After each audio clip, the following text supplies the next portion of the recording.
Hi everyone and welcome to another video of EddyT reviews. Today I'm going to keep looking at the paperback books by Ian Fleming, but this time looking at the cover variants for the movie tie-ins. So without further ado, let's dive straight in. Okay, so let's go ahead and look at the first lot of the books. First of all, let's look at Casino Royale. This is one of my favorite covers. It's a very cool sort of bit of artwork here. Yeah, hopefully you can see that. It's very cool. I think I've got a Blu-ray import which also uses the same design. Again, this is by Pan Books. It's a paperback. Ian Fleming, of course. Yeah, so obviously this was the movie tie-in for the spoof film with here we go, with produced by Charles Feldman. This is the cast here, of course. Yeah, and look, there's a continuation of the artwork. So that's a feet. Keeps going on here. You can see the Pan price. So X232, Casino Royale, Fleming. Very cool. One of my favorites. Yeah, I think I've got a few copies of this. Let's put that down. Okay, so first off, obviously Dr. No. So that's obviously Sean Connery's first appearance as James Bond. Really cool cover. This one's in a bit of green and yellow. Maybe that's just a fading on this particular copy. Again, by Great Pan. So I've done a few videos already covering Great Pan. I recognize this logo down here. Yeah, very cool. And Dr. No, of course, and James Bond at their dinner scene in the villain's lair. Yeah, very nice. Next one is again by Pan. This is From Russia with Love. Interesting cover here because this has got the film negative cutouts here. That's very nice, and it continues onto the back as well. I guess the backs are... No, this didn't have it, but this Casino Royale did have the cast list and director and producers as well. So you know it's a movie tie-in. That's very cool. Yeah, very nice copy. Price is different though. But okay, next up, Goldfinger. Obviously a popular film. Well, this one's a bit creased here, but this one's actually I think it's supposed to replicate the movie poster that perhaps would have been up on billboards around town. Again by Pan. Ian Fleming's Goldfinger starring James Bond 007. Same price as before. Obviously a continuation. A bit of a tear here to perhaps the another movie poster. Oh, it's Australia there. Back in Action, again directed by Guy Hamilton and the producers Saltzman and Broccoli. Yeah, very cool. Next up is Thunderball, again by Pan. Different pricing there, I guess, or different code, series code perhaps. Yeah, there was a very long underwater scene here, wasn't there? It was just shown on the cover. Yeah, that's when he's going for his rehab at the start at the spa. Yeah, really nice. Love it.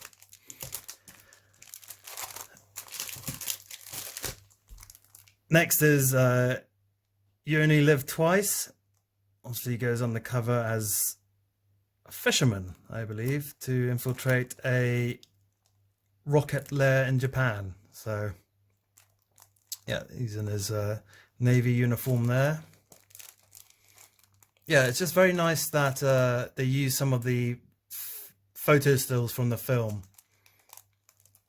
There's no pictures inside the books, of course, the normal novels. Okay, and okay, so this is a slightly different one. So this is the Diamonds Are Forever book, again by Pan, but unlike the others, which used stills, or maybe not Goldfinger, but they used stills from the film. This used the Diamonds Are Forever used the film poster, or a film poster. I'm not sure if this is the UK poster or US poster. I do have a James Bond poster book. Perhaps I could have look that up. But anyway, very cool artwork. Photo still of Sean Connery there on the back. Yeah, really great.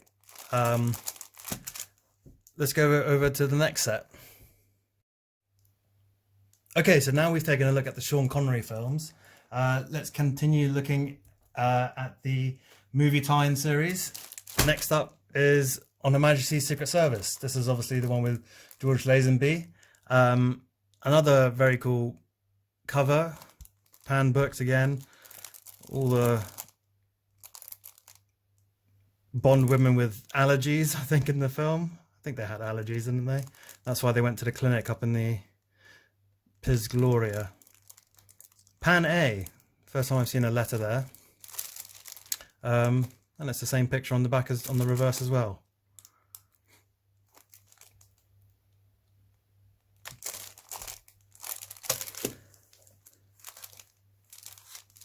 And next, I'm in the wrong order here. So next is the first appearance of Roger Moore, and like we've seen before with Diamonds Are Forever, this is actually using the film poster, which is actually one of my favourite posters from all of the films. It's all the tarot cards and different characters on it. Roger Moore in the centre, of course. Again, this is by Pan, and the photo is still from the film. Yeah, really great. Very cool cover. Next up is The Man with the Golden Gun, obviously Ian Fleming's last book, but this is quite similar to the white cover books I've reviewed earlier. This is using a photo still and a sort of cutout of both the Bond ladies there. This is a nice clean copy, actually. And a couple of photo stills on the back. Yeah, very cool. Okay, and then now we come up to Roger Moore's subsequent films, Moonraker and The Spy Who Loved Me. Both have appearances by Jaws, of course, but curiously enough, these are not written by Ian Fleming. Of course, he did write a Moonraker book and The Spy Who Loved Me, but these are subtly differently titled. So James Bond, The Spy Who Loved Me, and James Bond and Moonraker, and it's written by Christopher Wood. So these are presumably the screenplays for both films. Nevertheless, yeah, interesting that they use artwork here and a photo here. It seems to sort of alternate that with Roger Moore. Yeah, but either way, they're both promoting the films, so yeah, very, very glad to have these in the collection.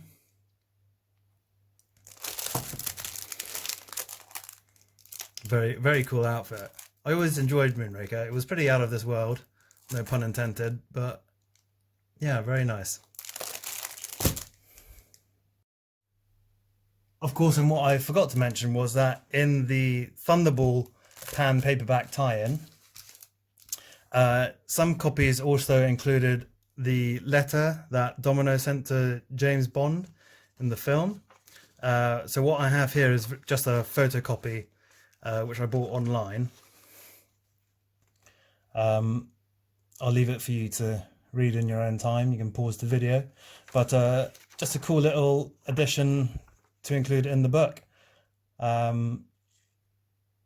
which was a nice touch. So I'm very pleased to have this as well. Came across this book in Nassau yesterday. You must read pages 152 and 155. Well, maybe we'll save that for later. Okay, next up, let's take a look at the Timothy Dalton and Pierce Brosnan movie tie-in books.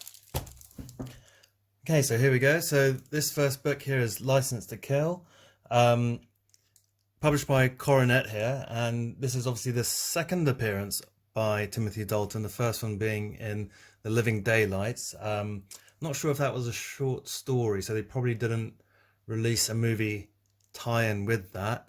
Anyway, but this is by John Gardner, so he continued the publications after Robert Markham.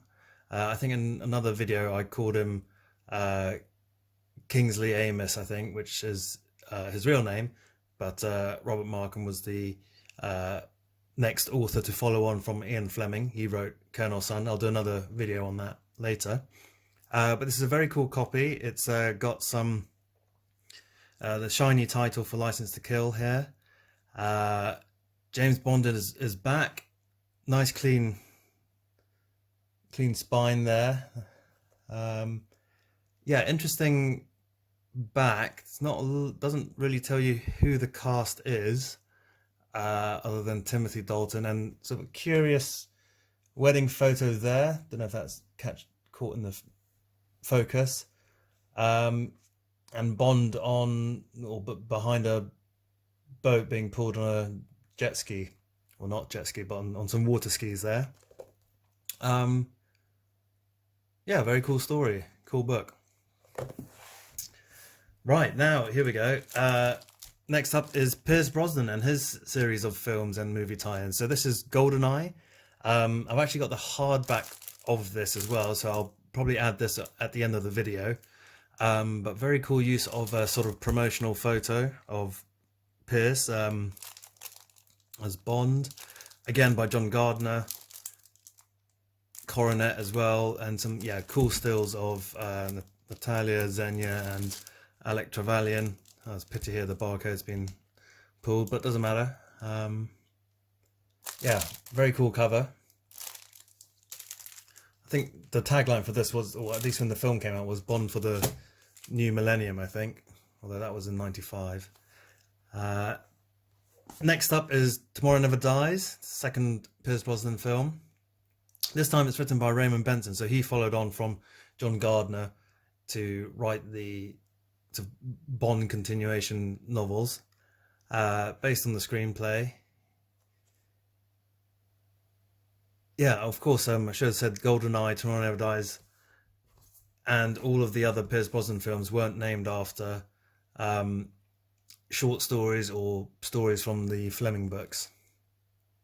So same format, 3 stills at the back. Curious storyline about a media mogul, but perhaps quite relevant nowadays.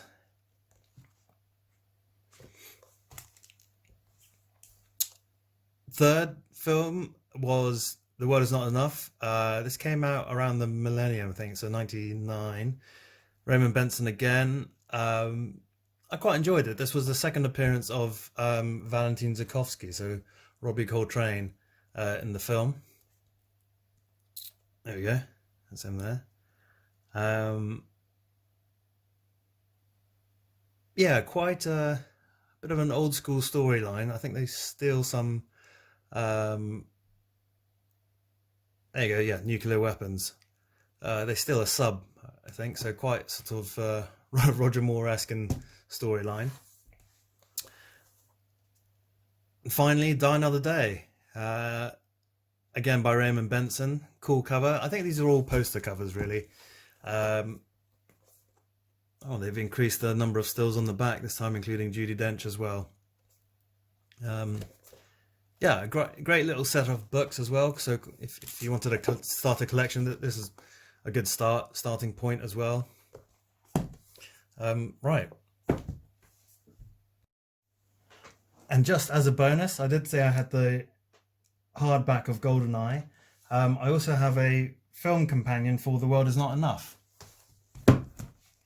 I'm sure Die Another Day and Tomorrow Never Dies also had film companions, but the film companion for The World Is Not Enough is almost like a behind the scenes, a bit like the sort of DVD commentary you might have on films or Blu-rays, you know. Storyboard sketches, for example.